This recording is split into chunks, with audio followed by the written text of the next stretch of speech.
Waalaikumsalam warahmatullahi wabarakatuh. Baiklah, pada malam hari ini kita akan mempelajari Quran Surah Al-Mujadalah ayat 1 sampai ayat 6. Sebelumnya mari kita baca bersama-sama terlebih dahulu. A'udzubillahi minasyaitonirrajim. Bismillahirrahmanirrahim.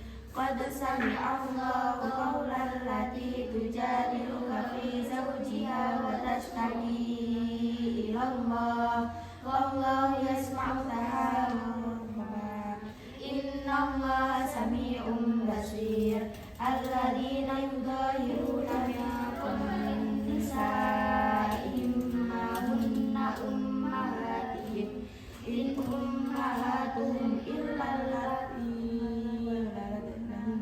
wa innahum la yaquluna munkaran minal qawli wazura wa innallaha ghafurun ghafur.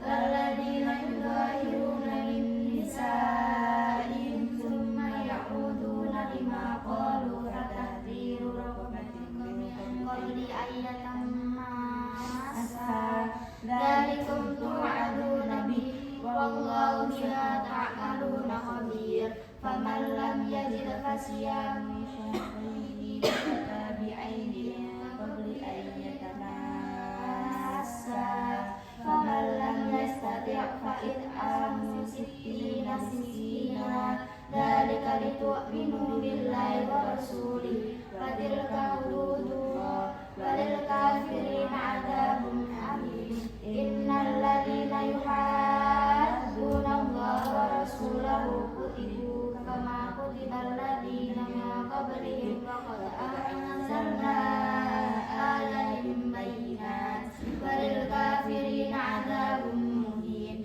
Yawma yab'atsuhumullahu jami'an fayunabbi'uhum bima 'amilu ahsallahu wa nasuhu wallahu 'ala kulli syai'in syahid. Shadaqallahul 'azim.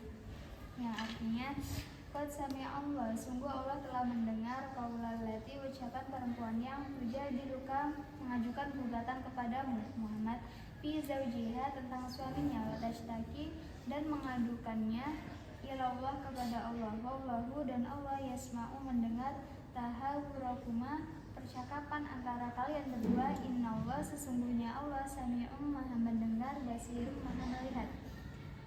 Jadi terjemahan ayat ini yaitu sungguh Allah telah mendengar ucapan perempuan yang mengajukan gugatan kepadamu Muhammad tentang suaminya dan mengadukan hal tersebut kepada Allah, dan Allah mendengar percakapan antara kamu berdua.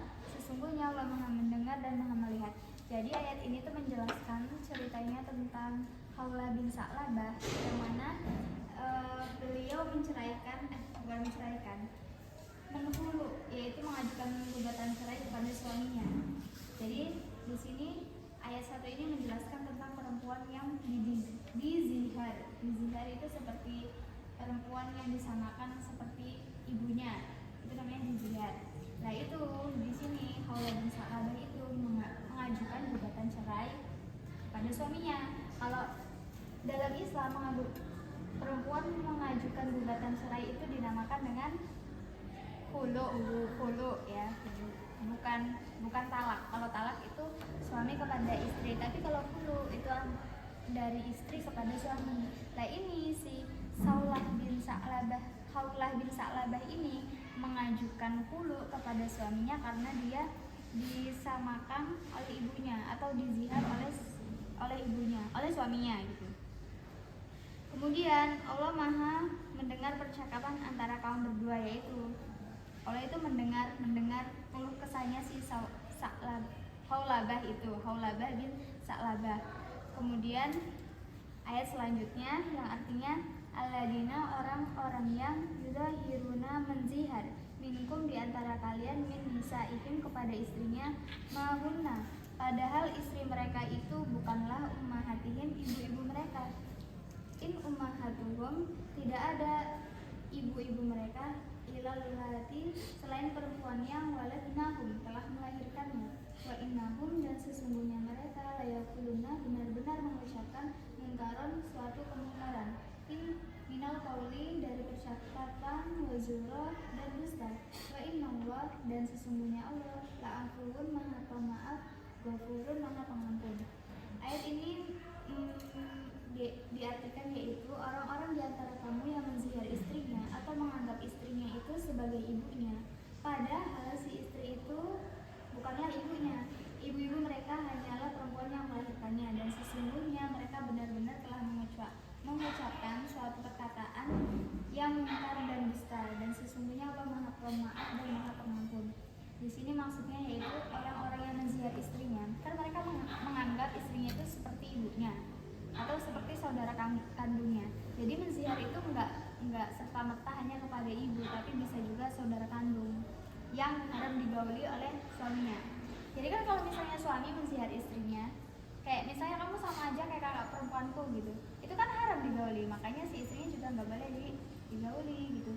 Jadi menzihar itu nggak kepada menyamakan istri kepada ibu saja, tapi bisa jadi menyamakan istri kepada seseorang yang haram digauli gitu. Kemudian di sini kan orang-orang di antara kamu yang menzihar istrinya atau menganggap istrinya sebagai ibunya, itu mereka sungguh mengucapkan suatu perkataan yang mungkar dan dusta, dan itu sangat dilarang dalam agama ya, karena di sini dijelaskan kalau istri itu nggak sama ibu, ya jelas nggak sama ya. Kalau ibu kan orang yang melahirkannya, tapi kalau istri bukan yang melahirkannya, makanya nggak boleh disamakan. Dan di sini kenapa di akhir kalimatnya, di akhir ayatnya diucapkan dan sesungguhnya Allah maha pemaaf maha pengampun. Jadi zihar itu bisa dimaafkan, bisa diampuni gitu. Jadi kayak misalnya kalau suaminya mau rujuk kembali boleh, asalkan yaitu di sini nanti ada persyaratannya. Jadi itu zihar boleh diampuni. Kalau talak kan juga bisa ya, minta rujuk kembali. Tapi kalau talak 3 itu berat, kayak persyaratannya juga harus istrinya sudah menikah sama orang lain dan digauli sama orang lain baru boleh kembali lagi gitu. Tapi kalau ini enggak, nanti ada di ayat selanjutnya.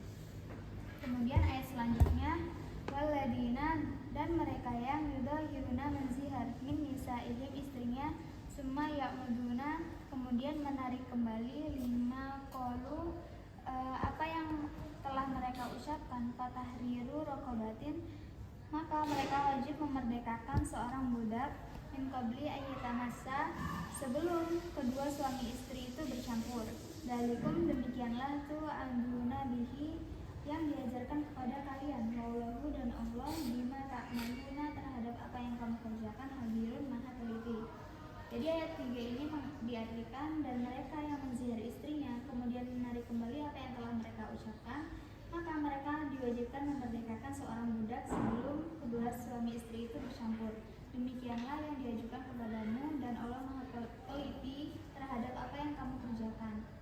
Jadi ketika ada seseorang yang menzihar istrinya kemudian menarik kembali apa yang telah mereka ucapkan, maksudnya diralat gitu, aku nggak jadi mengucapin itu, tapi dia sudah mengucapin gitu, maka mereka diwajibkan memerdekakan seorang budak sebelum mereka berdua itu berkumpul gitu.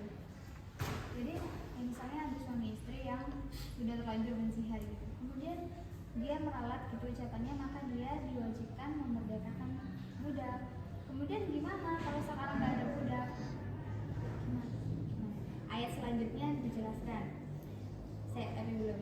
Demikianlah yang diajarkan kepadamu, dan Allah maha teliti terhadap apa yang kamu kerjakan.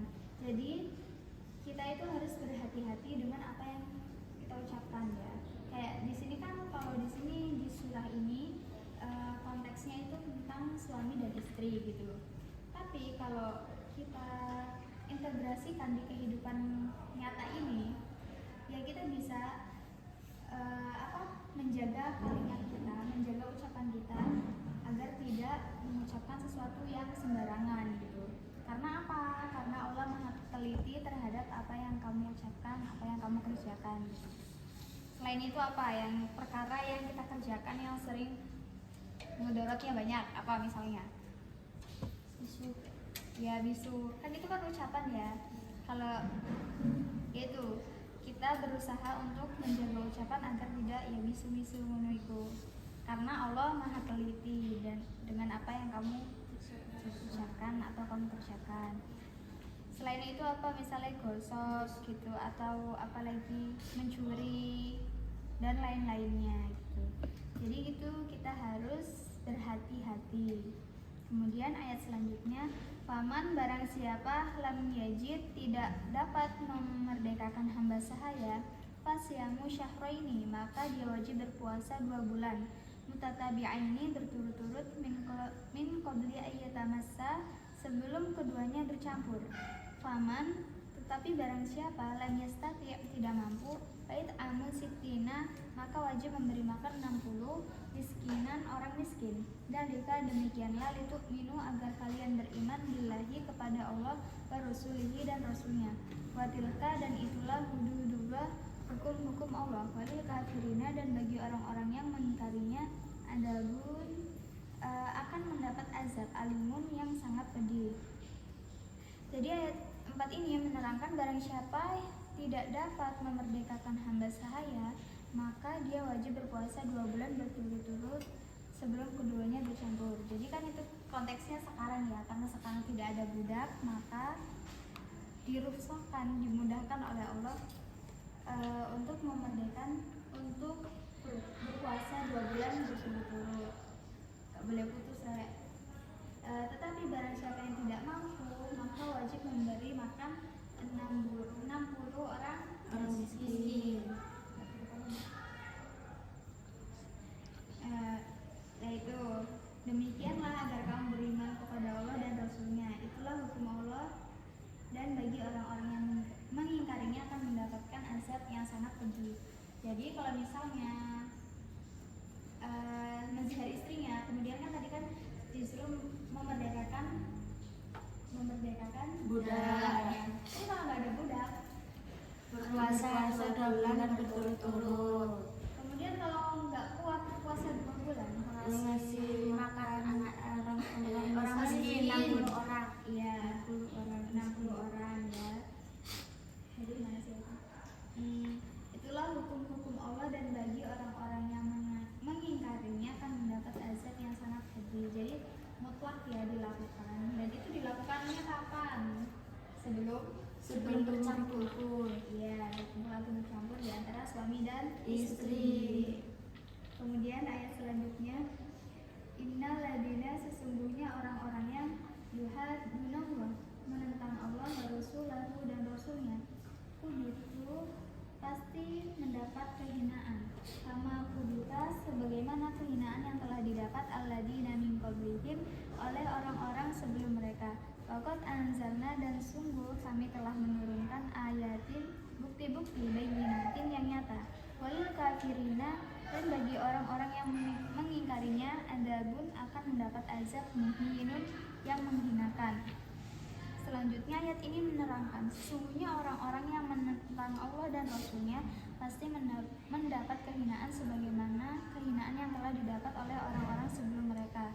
Dan sungguh kami telah menurunkan bukti-bukti nyata. Dan bagi orang-orang yang mengingkarinya akan mendapat azab yang menghinakan. Nih, ayat ini menerangkan tentang apa? Tentang di luar konteks pernikahan juga ya ini. Di sini dijelaskan sesungguhnya orang-orang yang menentang Allah dan Rasulnya pasti mendapat kehinaan sebagaimana kehinaan yang telah didapat oleh orang-orang sebelum mereka. Contohnya apa?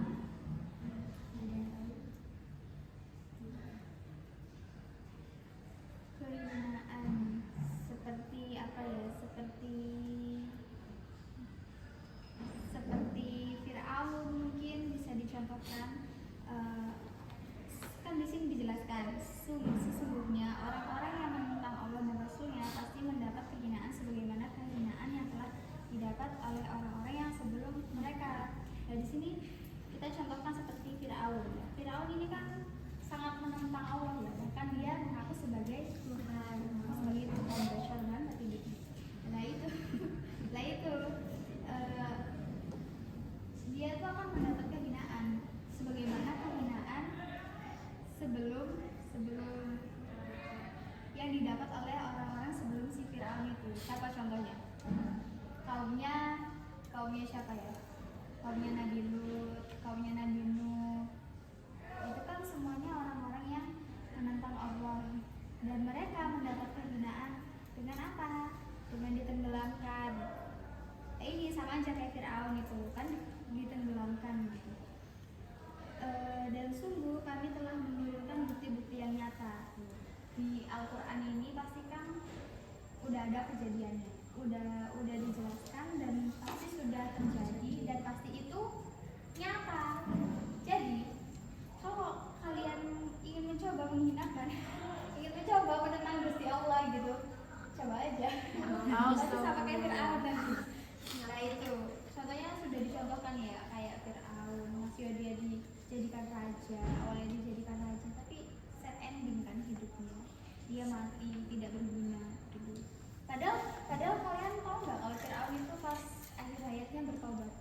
sama Gusti Allah.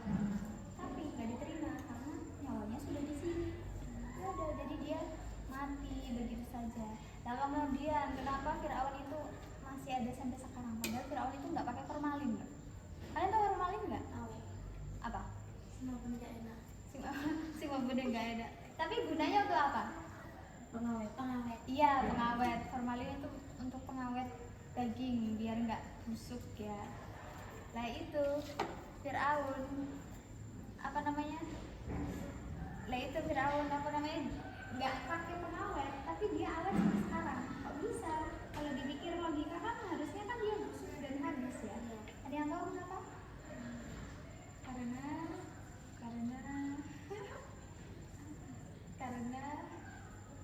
apa? Karena dijadikan contoh loh, buat dijadikan contoh untuk umat yang sekarang gitu loh. Kayak apa sih namanya, biar dijadikan gambaran kepada kita kalau ada loh ceritanya gini. Nah itu kenyataan, kayak itu ada buktinya. Firaun sampai sekarang masih ada itunya, muminya. Kalau mau lihat sana apa sih? Nah itu ada di situ. Nah itu di apa, sudah otomatis ya di apa namanya, diawetkan sama Gusti Allah tanpa formalin loh. Ya soalnya itu ya agar dijadikan contoh buat kita. Kemudian ada apa, kaumnya Nabi Nuh itu kenapa ditenggelam? Karena nggak ikut. Nggak percaya kepada Allah. Iya termasuk. Ya karena apa, nggak manut sama Nabi Nuh. Bahkan istrinya Nabi Nuh juga loh. Jadi jangan kira ya istrinya Nabi itu pasti solehah. Enggak. Ada yang enggak. Ya itu contohnya. Istrinya Nabi Nuh, istrinya Nabi Lut. Itu Nabi Musa. Kenapa? Yang buat kapal. Yang buat kapal itu Nabi Nuh ya. Nah itu Nabi Nuh kan dibilang orang gila. Setiap hari bikin kapal, maksudnya nutuin kayu dibentuk kapal gitu. Buat apa? Emangnya ada banjir bandang nantinya gitu katanya. Ya padahal Nabi Nuh kan sudah ngasih tahu ya, sudah mengingatkan umat-umatnya gitu. Tapi mereka nggak ada yang percaya. Lah itu Nabi Nuh ini kan punya anak juga. Lah anaknya juga ada yang katut sama istrinya, ada yang katut sama Nabi Nuh. Yang selamat ada 3. Anaknya Nabi Nuh yang selamat itu 3. Anaknya kok nggak selamat? Yang satu nggak selamat. Yang satu namanya Kaan. Iya, Kanan. Nah itu yang istrinya nggak selamat karena nggak mau sama suaminya. Anaknya juga ada yang nggak selamat, yang 3-nya selamat. Jadi kenapa yang 3-nya selamat? Kalian kalau tahu ras di bumi ini kan ada bahasanya kemana-mana.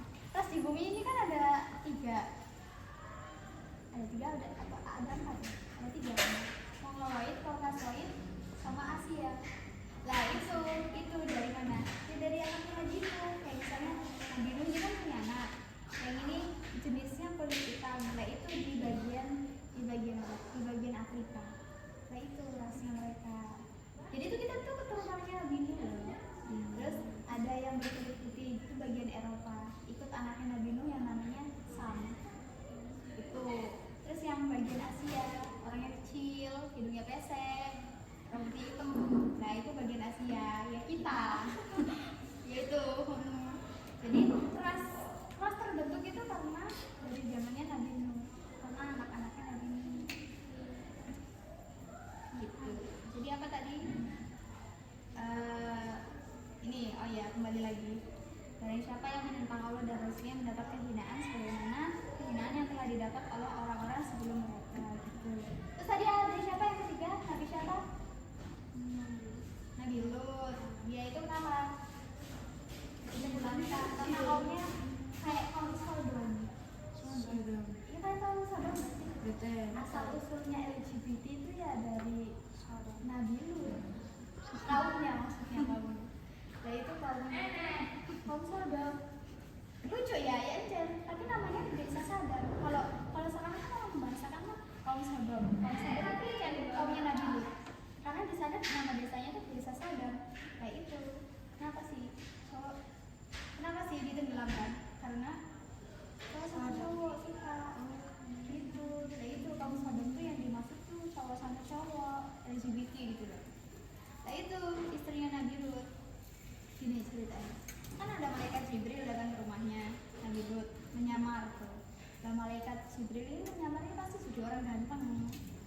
pasti nggak mungkin ya jadi orang jelek, ganteng. Kalau zamannya Nabi Lut nggak tahu mirip siapa, tapi kalau zamannya Nabi Muhammad, malaikat Jibril ini sering banget nampakin dirinya berbentuk sahabatnya Nabi Muhammad yang paling ganteng. Siapa?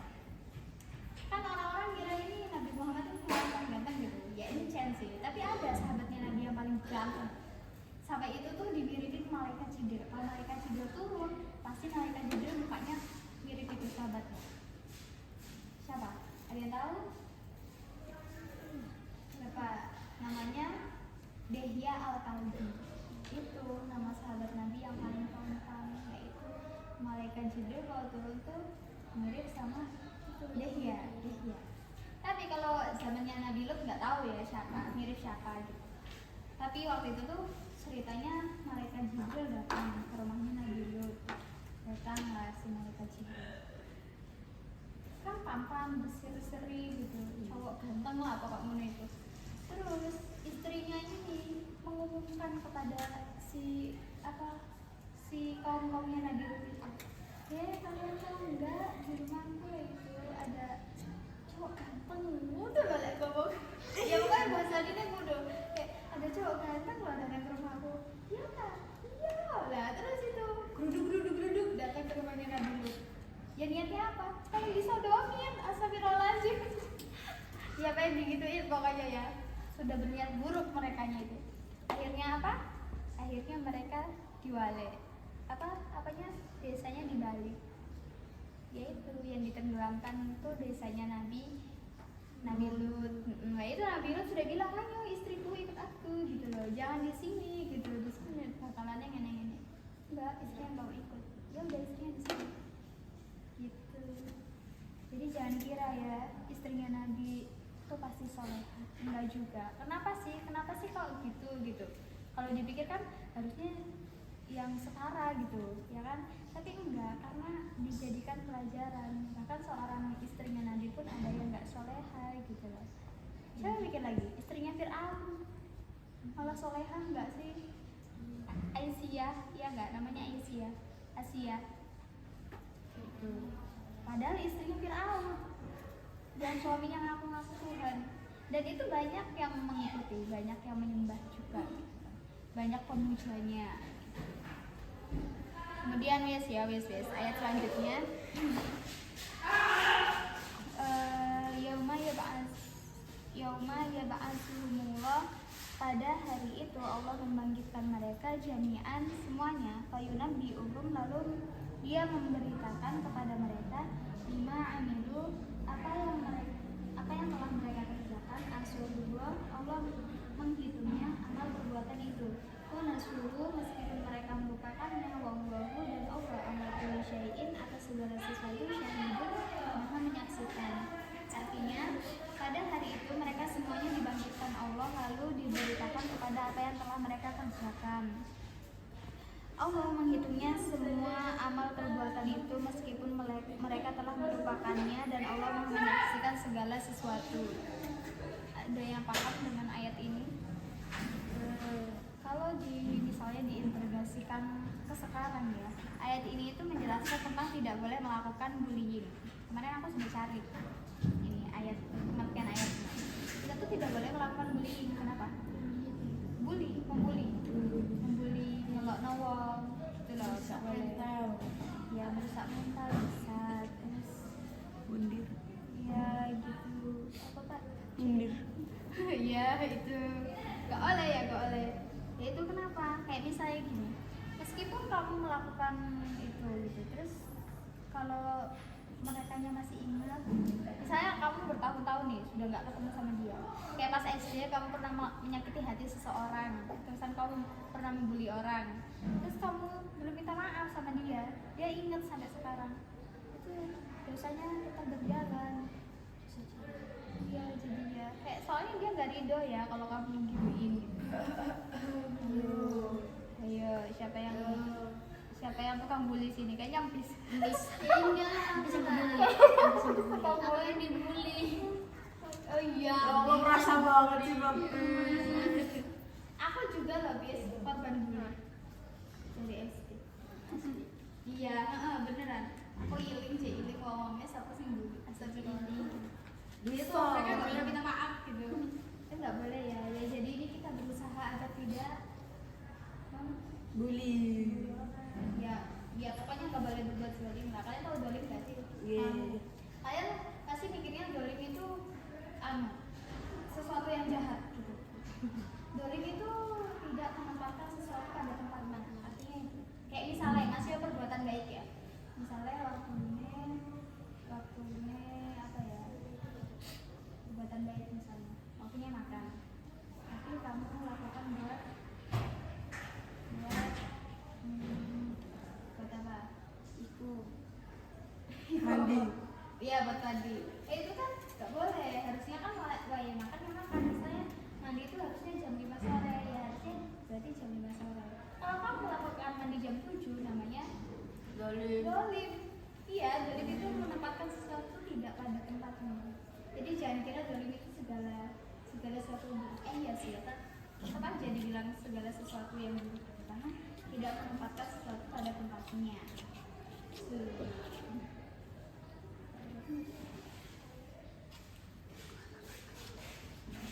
Baiklah, hanya itu saja yang dapat saya sampaikan. Sebelumnya minta maaf telah memotong waktu kegiatan kalian. Sekian. Wassalamualaikum warahmatullahi wabarakatuh. Waalaikumsalam warahmatullahi wabarakatuh.